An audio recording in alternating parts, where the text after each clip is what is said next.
taking other people's stuff by force cannot be allowed. In fact, preventing that is the basis of our legal code.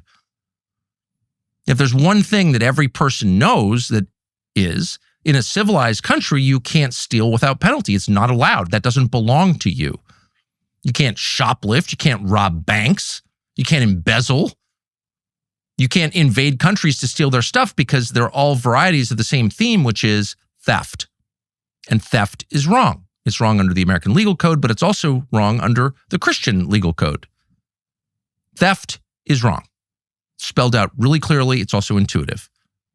And here was the president saying, we're just stealing this because we can. Well, as a practical matter, that's quite a thing to say out loud, given that we know from history that the things you do will be done unto you. Once you set a standard, you will have to live by that standard. Write a law, you will be judged by that law. So if the new law is, I can take it because I want it, and I have more power than you, at some point, we can rest assured the tables will be turned, and the things that we want and cherish and have earned and that we own will be taken from us by force at the moment when some other power has more force than we do. It's really simple, sometimes called the law of the jungle.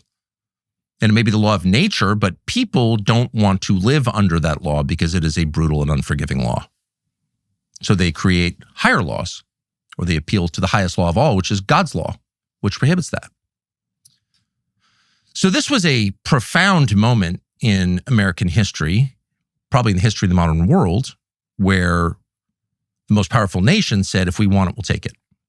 No one's ever said that before. Now, they've done it under the guise of ideology. They've made up stories to hide the fact they're doing it. But to say you're doing it implicates everybody else in the crime. You can't say you didn't know.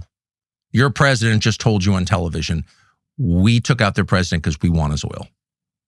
And at that point, you're an accessory to the crime, whether you want to be or not. And it's at that point that a lot of people should have spoken up and said, I'm out. Not that I hate Trump or don't like his entire program. Lots of things about it I love. I'm grateful. I'd maybe vote for him again, but I can't support theft because it's immoral. But they didn't. Maybe some did, but certainly the leaders of the American Christian churches, by and large, said absolutely nothing. And maybe because they said nothing, this accelerated.